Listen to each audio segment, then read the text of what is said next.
এদিক বসো, এদিক বসো, এদিক বসো। আগে প্যাম্পাস করে দিই। প্যাম্পাসে দিয়ে মাথা দাও। আসসালামু আলাইকুম বন্ধুরা, কেমন আছেন? আশা করি ভালো আছেন, আমিও ভালো আছি। এই যে আমাদের রাজসান বাবাটা, দেখি দেখি প্যাম্পাস করে দিই, দেখি ও এখন প্যাম্পাসের প্যাকেট নিয়ে খেলবে।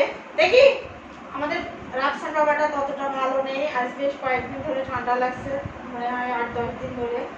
তো ওষুধ খাইয়েই যাচ্ছি, হসপিটাল থেকে ডাক্তার দেখিয়ে নিয়ে এসে খাওয়ানো, ডাক্তার প্রায় দেখানো হয়। বেশি করে দিবা তুমি বিছানায়। তো ওষুধ চলছে, একটু কম হয়েছে ঠান্ডা।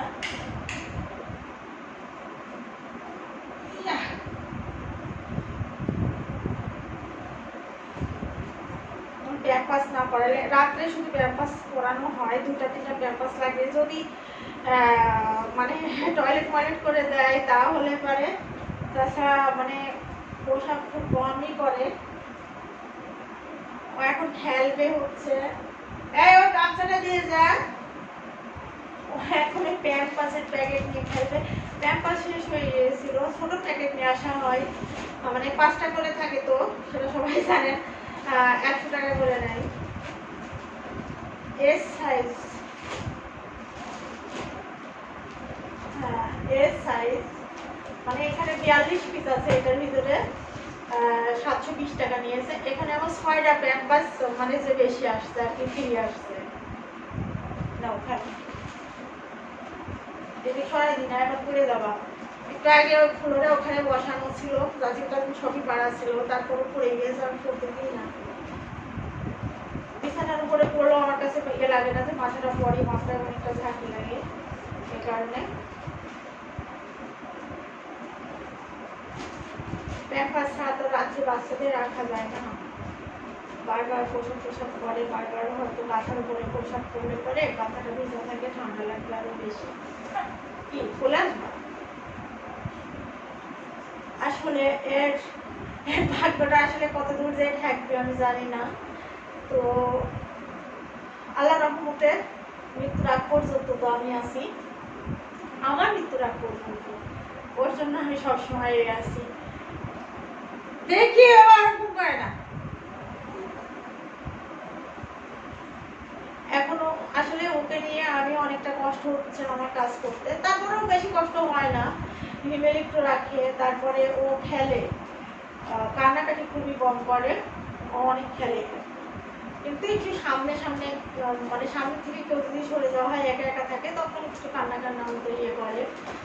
আর সামনাসামনি থাকলে হয়তো আমি ওখানে ফ্লোরে যা নিয়ে, ওখানে একটা তোষক আছে, তোষকটা ওই তোষকটা নিয়ে আমি সারাদিন টিকিট রুমে থাকি, ফ্লোরে ওরে নিয়ে। আর এই সন্ধ্যার দিকে আবার, সন্ধ্যার পরে আবার আমি রুমে চলে আসি।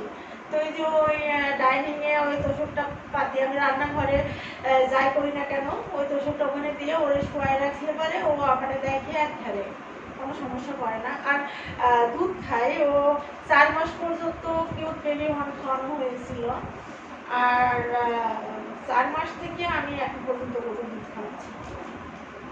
প্রত্যেক সপ্তাহে 20 কেজি 18 কেজি করে দুধ আনা হয় শুধু ওর জন্য। হিমেল একটু খাই, আমিও খাই, আমি খাই না তা না, আমিও খাই, হিমেল খাই, ও খাই। তো শেষ হয়ে গেছে 18 কেজি দুধ, কয়েকদিনে শেষ হয়ে গেছে।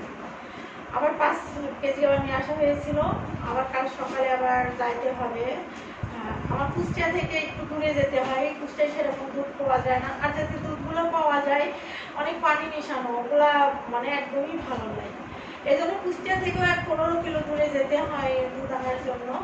ওখানে হিমেল দিয়ে নিয়ে আসে, আমিও মাঝে মধ্যে আমি আর হিমেল যাই, রাফসানকে নিয়েই যাই।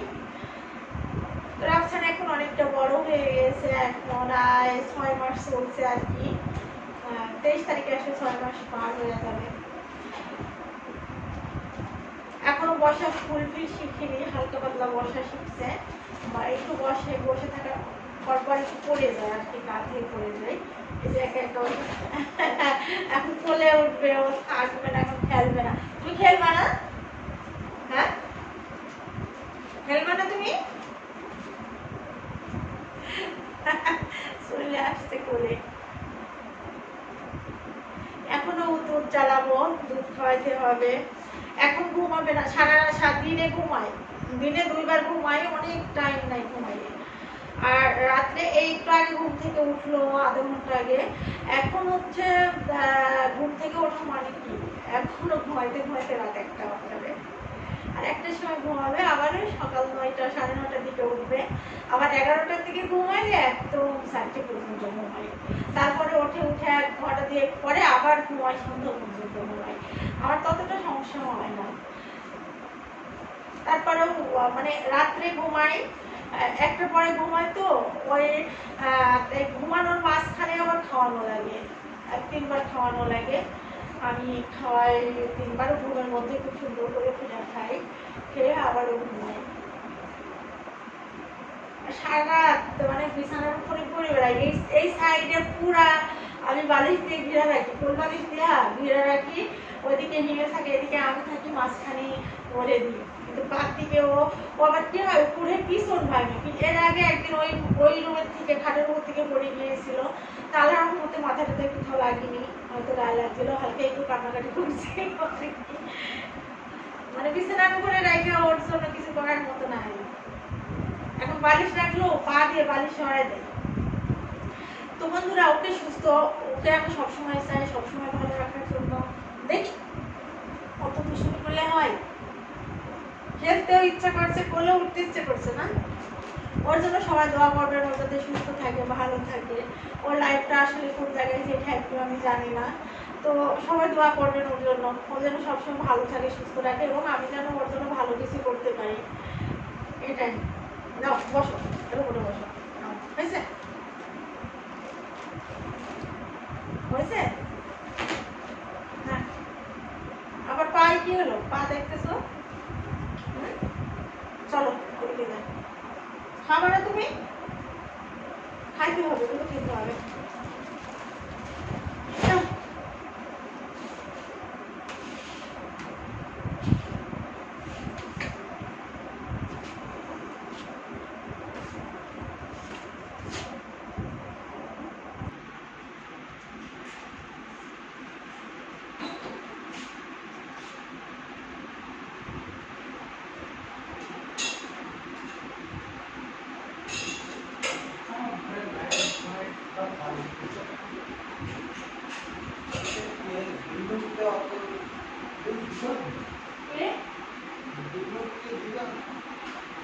ওটা আমি এখানে শোয়া রাখি, আমি যখন রান্না করি, এখানে আমার রান্নাঘর, এখানে শোয়া থাকলে, শুয়ে রাখলে আমাদের দেখা যায় ও সুন্দর করে খেলা করে। শুধু একটু মানে পেটটা ভরা থাকলে ও আর কান্নাকাটি করে না। আবার ক্ষুধা লাগছে যে খুব কান্নাকাটি করে, ক্ষুধা লাগলে সেই ততটা কান্নাকাটি করে।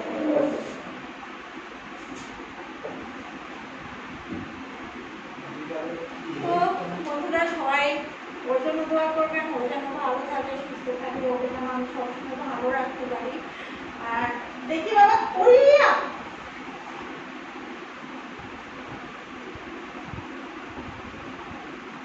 ভিডিওটা আমি বেশি লং করবো না। আমি হ্যাঁ রুটি খাই, ডিম, একটা ডিম বলে না, ভাত আছে, ভাত খা। তো বন্ধুরা, ভালো থাকবেন সবাই, দোয়া করবেন আমার রাফসান বাবার জন্য, সব সময়ের জন্য দোয়া করবেন। এই যে বাবাটা, এই যে আল্লাহ হাফেজ দাও। হ্যাঁ, আল্লাহ হাফেজ দাও। আল্লাহ হাফেজ।